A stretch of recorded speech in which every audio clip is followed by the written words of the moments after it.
러빙 중창팀이 갈수록 업그레이드가 되고 다음 곡이 또 기대가 됩니다. 네, 오늘 너무 수고해 주시고 또 협조해 주신 우리 귀한 분들, 우리 다시 한번 축복하며 박수하도록 하겠습니다. 감사합니다. 저도 모르게 뒤에서 이렇게 한 옥타브 올려서 이렇게 찬양할 뻔했습니다. 네, 너무 감사하고요. 오늘 하나님께서 주신 말씀 보도록 하겠습니다. 부활절 네 번째 주일입니다. 우리에게 주신 말씀은 신약성경 사도행전입니다.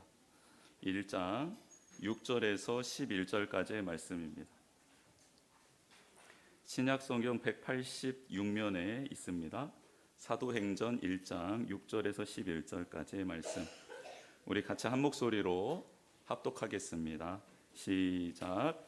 그들이 모였을 때에 예수께 여쭈어 이르되 주께서 이스라엘 나라를 회복하심이 이때니까 하니, 이르시되 때와 시기는 아버지께서 자기의 권한에 두셨으니 너희가 알 바 아니요 오직 성령이 너희에게 임하시면 너희가 권능을 받고 예루살렘과 온 유대와 사마리아와 땅끝까지 이르러 내 증인이 되리라 하시니라.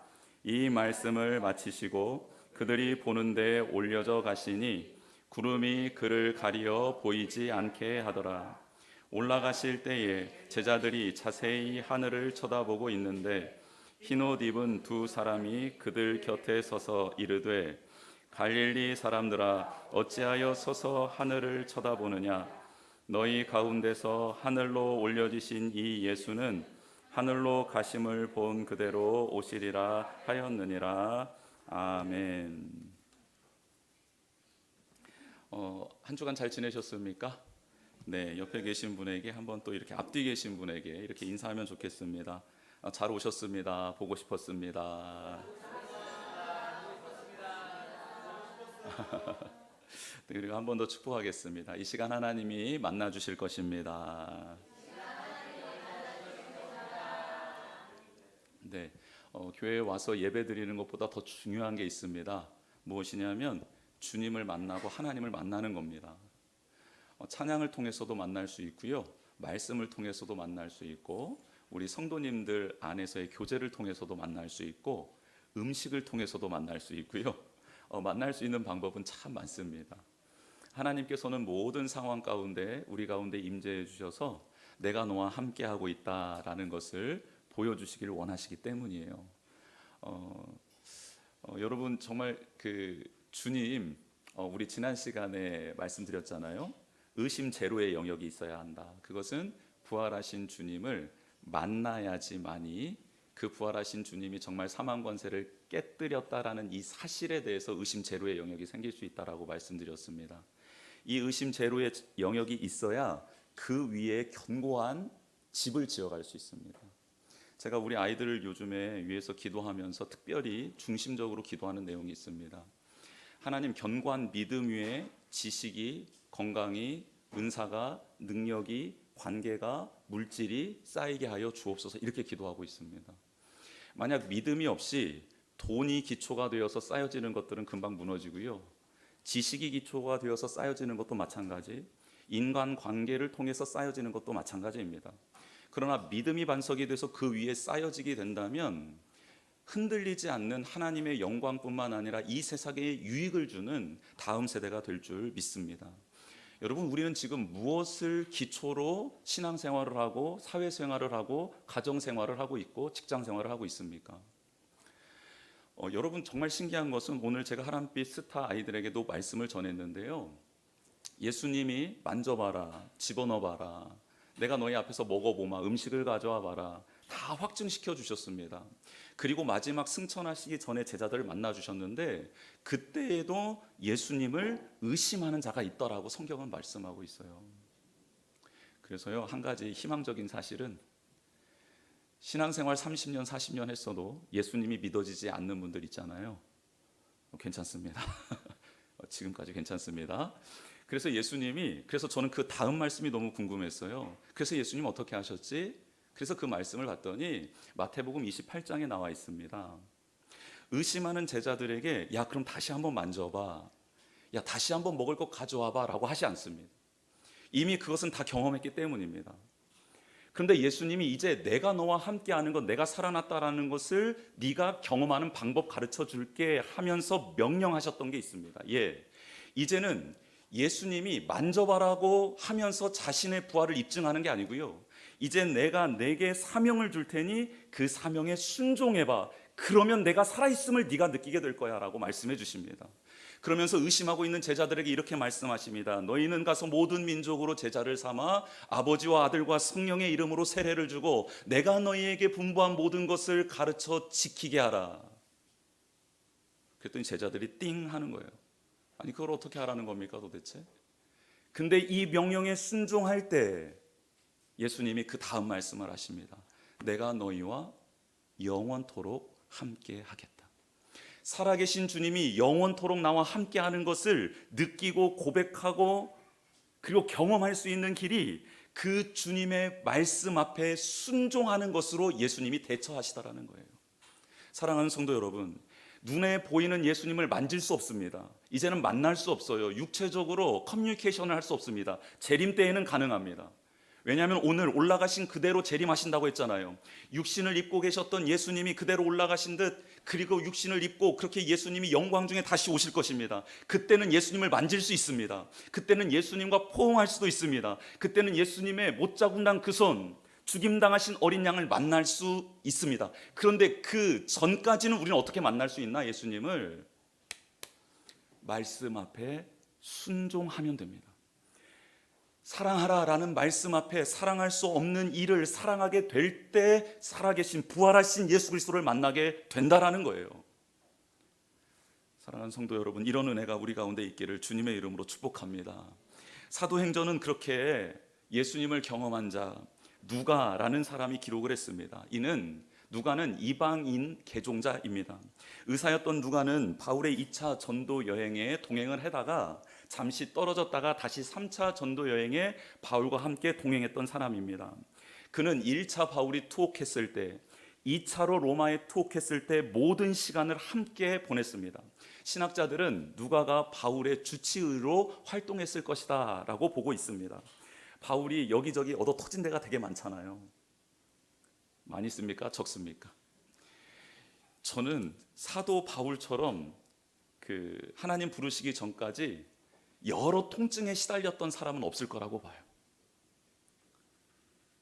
어지간히 맞은 게 아니에요. 돌로 맞았는데 죽을 때까지 맞았습니다. 거의 죽은 것처럼 맞았습니다. 아무리 회복됐다고 한들 후유증이 남아있지 않겠습니까? 그래서 그를 좀 돌봐줬던 것 같아요, 누가가. 그래서 골로새서에 보면 사도 바울은 누가를 향해 사랑받는 의사라는 표현을 씁니다. 굉장히 애정이 느껴지죠. 누가는 특별히 또 가난한 자, 소외된 자, 병든 자들에게 관심이 많았습니다. 누가복음이 그런 사실을 증명해내고 있지요. 그는 누가복음에 이어서 사도행전도 기록하는데 이 누가복음과 사도행전 공이 수신 대상자가 있었습니다. 수신자가 있었어요. 그 사람의 이름이 바로 데오빌로입니다. 데오빌로. 그런데 누가복음에는 데오빌로 가카에게라고 나와 있고 가카라는 호칭이 붙고요. 그 다음에 사도행전에는 그 가카라는 호칭이 빠져 있습니다. 신학자들은 어떻게 이런 일이 있었나라고 봤을 때 로마의 고위직에 있었던 데오빌로라는 그 사람이 이제 누가복음을 읽고 난 다음에 사도행전을 읽을 때쯤에는 교회 공동체의 일원이 돼서 형제 자매가 되었다라고 봅니다. 교회 공동체의 일원이 되었다라는 것이죠. 여러분, 우리도 이런 변화가 있어야 될 줄 믿습니다. 주님과 거리가 멀리 떨어져 있었던 사람들이 차츰 말씀을 통해 또 교회 공동체 생활을 통해 하나님 은혜 안으로 들어가는 과정이 있어야 된다라는 거예요. 여러분, 어제 우리 교회 행사가 있었습니다. 중보기도 1일 수련회가 있었는데요. 참여하지 못하신 분들에게는 심심한 위로를 전합니다. 다음에는 꼭 동참하시면 참 좋겠다라는 생각이 듭니다. 근데 이런저런 이유 때문에 이제 불참하셨을 텐데요. 다음에 또 기회가 있으니까 그때 또 은혜를 누리셨으면 좋겠고요.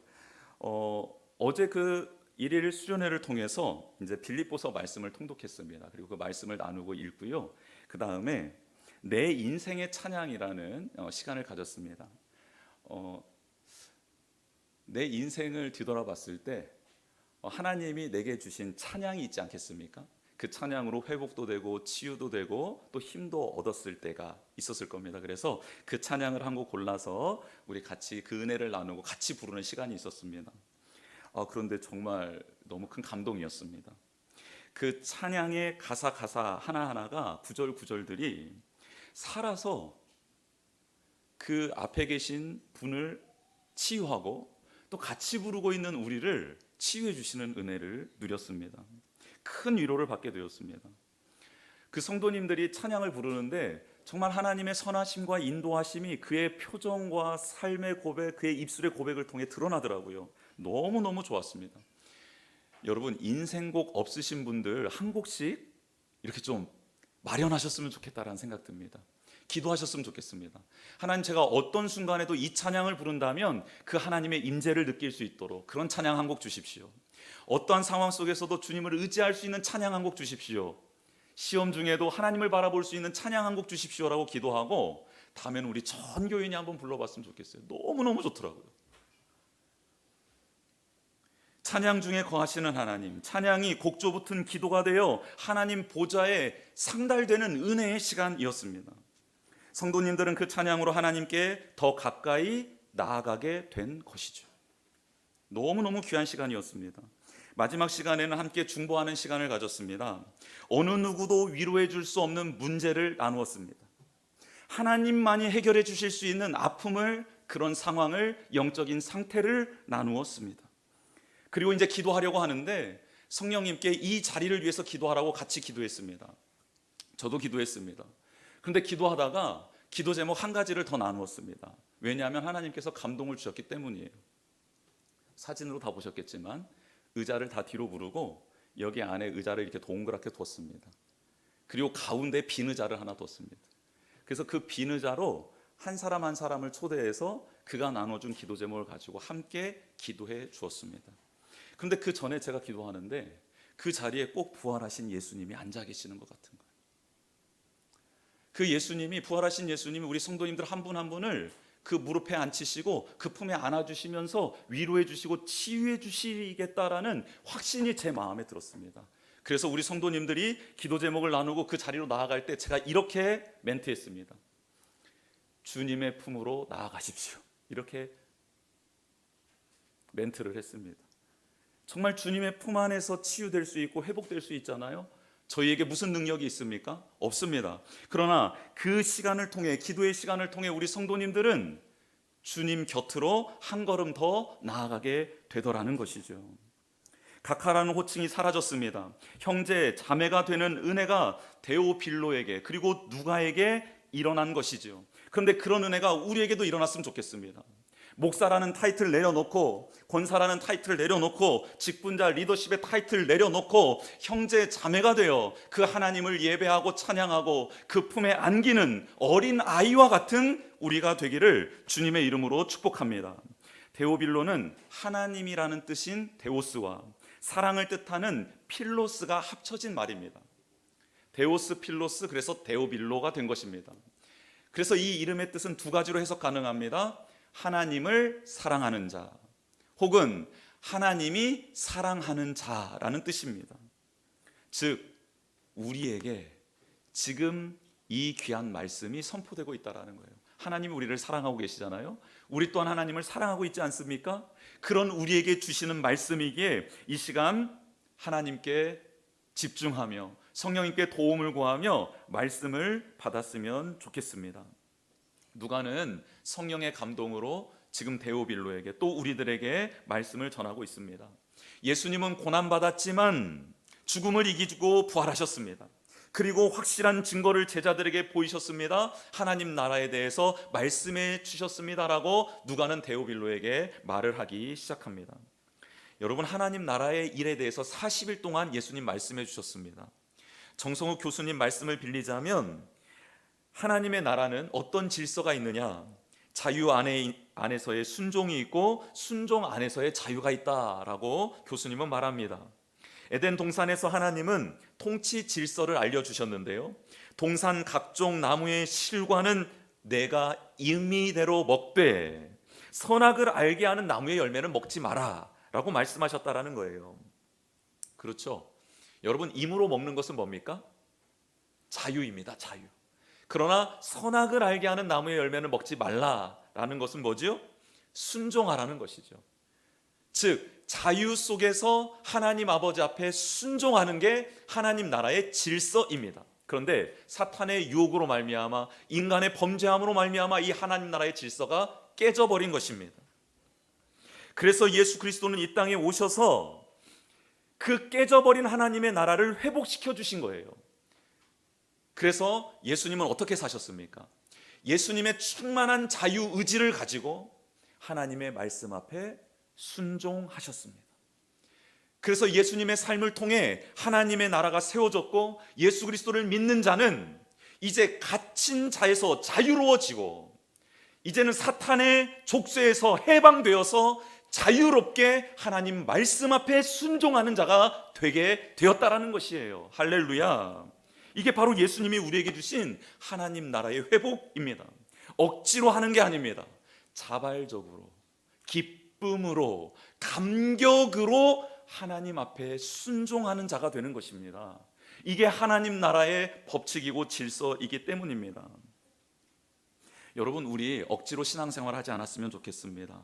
만약에 억지로 하시는 분이 있다면 하나님, 제게 자유를 주십시오. 그리고 이 자유 가운데 순종하는 하나님 나라의 백성 되게 해주십시오라고 기도하셨으면 좋겠습니다. 한번 따라해 볼까요? 자유 가운데 순종하는 성도가 됩시다. 아멘. 아멘. 이렇게 해야 하나님의 나라가 세워져 가고 주변에 있는 많은 사람들은 우리를 보며 하나님의 나라를 사모하게 되는 것이죠. 아니, 저 사람은 어떻게 저렇게 자유로운데, 어떻게 저렇게 거룩하고 정결하게 살아갈 수 있지? 고민이 되는 거예요. 물어보고 싶은 거예요. 아니, 당신은 이렇게나 자유롭게 사는데 어떻게 그렇게 거룩함이, 정결함이 유지되는 것입니까? 이 세상의 풍조를 어떻게 그렇게 자유함 가운데 헤쳐나갈 수 있습니까? 유혹을 뿌리칠 수 있습니까? 알려주십시오. 비결을 알려주십시오. 그럼 뭐라고 하면 됩니까? 제 안에 예수님이 계십니다 하면서 예수님을 소개해드리는 것이죠. 억지로 복음을 전하는 게 아니라 복음을 전할 수밖에 없는 상황으로 하나님이 만들어 가시는 겁니다. 너무 기대가 됩니다. 여러분, 오늘 본문에 보니까 제자들 모여 있습니다. 주님의 말씀을 듣기 위함입니다. 주님과 교제하기 위함이죠. 모임의 이유였습니다. 예수님의 말씀을 통해 하나님 나라에 대한 비전이 다시 재발견됩니다. 그리고 큰 위로가 됩니다. 그들은 예수님 만나는 것 자체가 위로였기 때문이에요. 죽은 줄 알았던 주님을 만나고 그 주님이 지금 살아서 역사하고 계시는 이 현장 가운데 있는 것 얼마나 기뻤겠습니까? 40일이 마치 1시간 마냥 금방 휙 지나가 버렸을 겁니다. 그리고 그 시간을 통해 예수님이 계시니까 우리는 안전하다라고 스스로 위로를 얻었을 거예요. 예수님을 통해 이제 진짜 우리가 바라던 세상이 열리지 않을까라는 또 그런 얄팍한 자신들의 기대를 표현하기도 했을 것입니다. 예수님은 우리를 세상에서 불러내어 그 기이한 빛에 들어가게 해 주셨습니다. 그것은 그 예수 그리스도를 증거하라고 그렇게 어둠 속에 있던 우리를 끌어내어 그의 기이한 빛 속에 들어가게 했는데요, 우리는 그 빛을 받아 그 빛을 내는 내 자신을 보며 깜짝 놀라며 다시 어둠 속에 들어가 빛이신 예수 그리스도를 증거하는 게 아니라 그 빛을 받은 나를 드러내기에 바쁜 존재들 아닙니까? 그 빛에서 주님을 닮아가는 것이 아닌 그 빛을, 그 은혜를 받아서, 그 생명을 받아서 어둠 속에 들어가 자신의 영광을 위해 살아가는 심각한 죄성을 가진 게 우리들 아닙니까? 여러분, 제자들도 마찬가지였습니다. 그들이 모여서 예수님이 전해준 하나님 나라 일을 너무너무 기쁘게 들었습니다. 그럼에도 불구하고 이스라엘 나라를 회복하심이 이때니까 라고 질문합니다.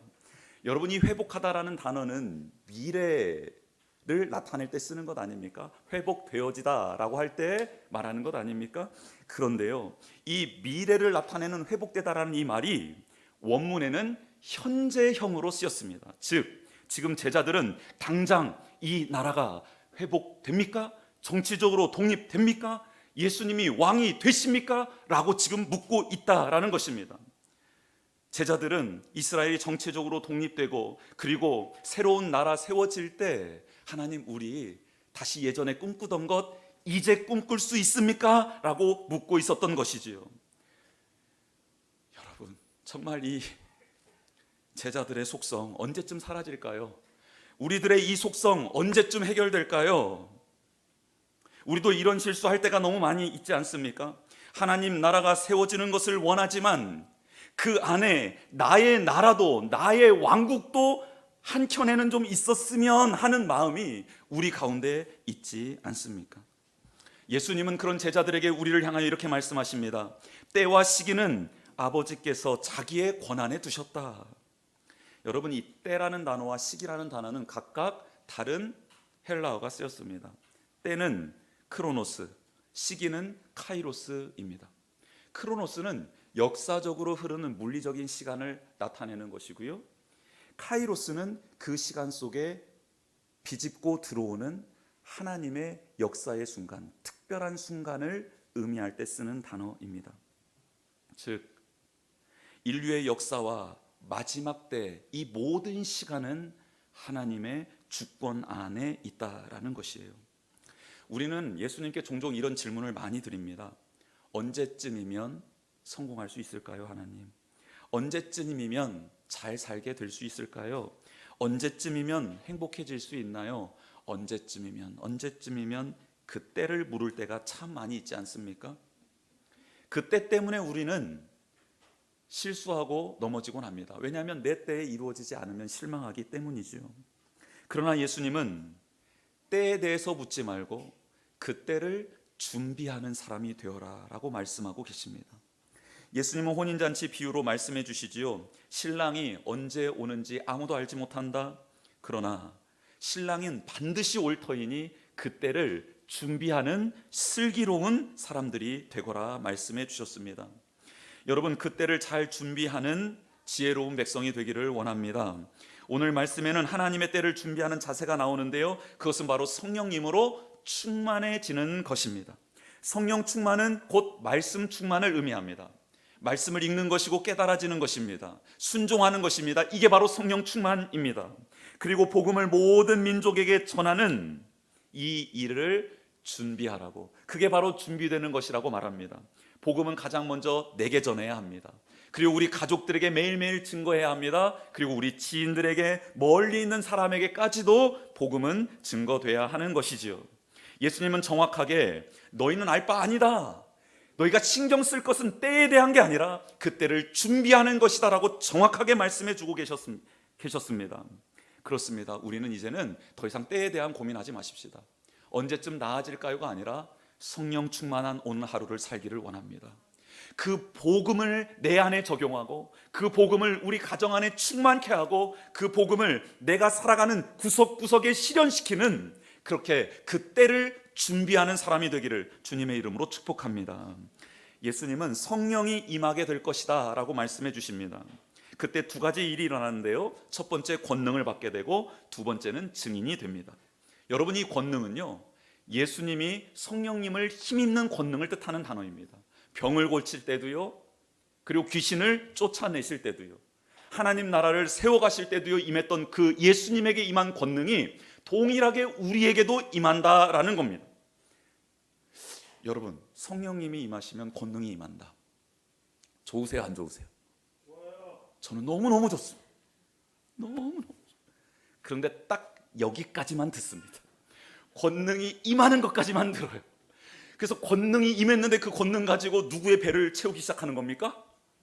내 배를 채우기 시작합니다. 이 권능으로요, 사람들을 휘잡습니다. 이 권능으로요, 물질을 막 벌기 시작합니다. 이 권능으로요, 높은 자리에 올라가기도 합니다. 이 권능으로요, 뭐 이렇게 하나님이 내게 주신 권능이니 내 마음껏 써도 되겠지 하면서 자신 마음대로 쓸 때가 있습니다. 그런데 그 권능은 그러라고 주어진 게 아니라는 거예요. 여러분, 이 권능이 주어지는 이유는 예수 그리스도를 전하는 증인이 되라고 주어지는 권능입니다. 할렐루야. 여기까지 가셔야 합니다. 여기까지 가셔야 합니다. 권능이 임하는 목적이 있습니다. 예수님을 전하는 증인으로 살게 하기 위함입니다. 예수님을 전하는 목적에 맞게끔 권능을 사용해야 합니다. 예수님이 증거되면요, 예수님이 증거되는 자리에 이 권능이 나타나면요, 어떤 일이 일어납니까? 그곳에 하나님의 나라가 회복됩니다. 갇힌 자들이 자유케 됩니다. 그 자유로 하나님께 순종하는 일들이 일어납니다. 공동체는요, 회복이 되지요. 사랑과 용서의 공동체가 됩니다. 천국을 경험하게 됩니다. 그런 공동체를 바라보고 있는 사람들이 물밀듯 밀려 들어오는 것이에요. 왜요? 그런 공동체를 한 번도 경험해 본 적이 없기 때문입니다. 땅끝은 어디일까요? 땅끝은 어디입니까? 지리적으로 가장 먼 곳일 수 있습니다.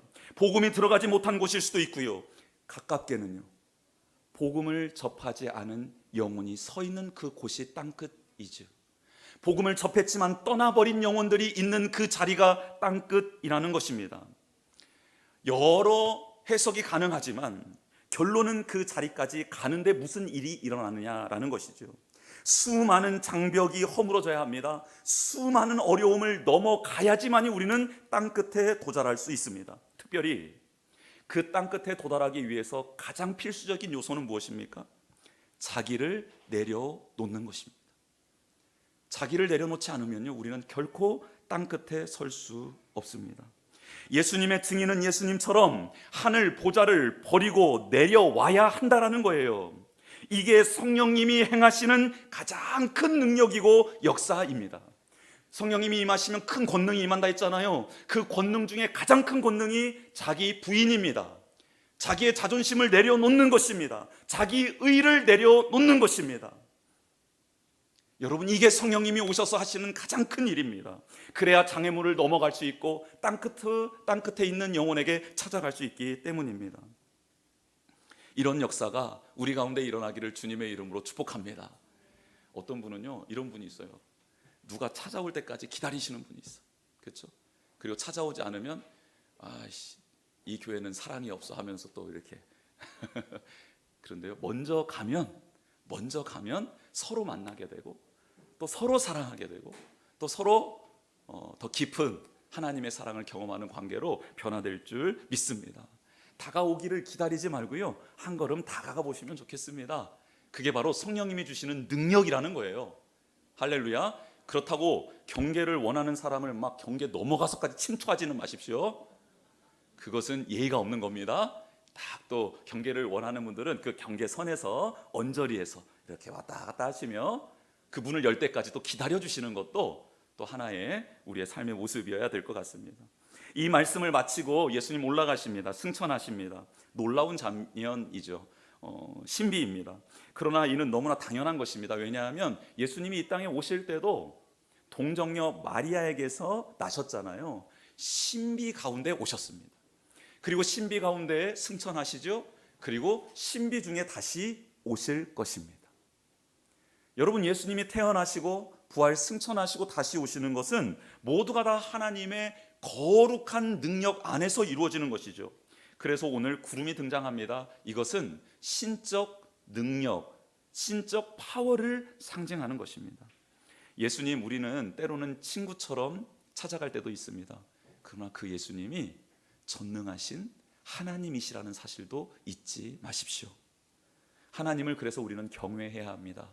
두렵고 떨림으로 주님 앞에 서지만 그 자리에서 만난 주님과 더불어 기쁨과 행복과 감격을 누리는 우리 모든 성도님들이 되기를 주님의 이름으로 축복합니다. 거룩하고 완전한 하나님이신 예수님은 이 땅에 오셨고 그렇게 구원의 사명을 다 감당하시고 본연의 자리로 돌아가십니다.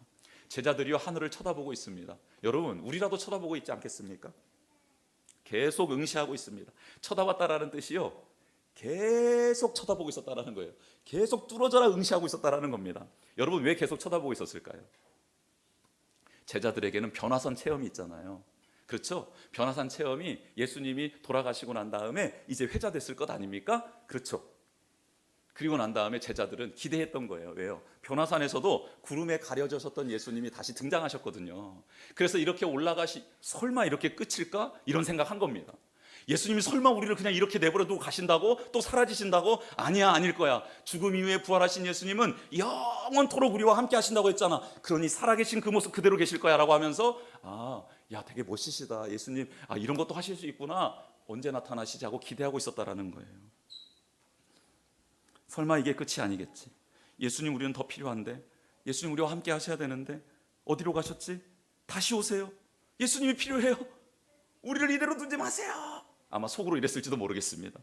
그래서 뚫어져라 하늘을 쳐다보고 있는 그들 가운데 깜짝이야, 흰옷 입은 두 사람이 어느새 그들 곁에 와서 서 있었다라는 거예요. 천사들이지.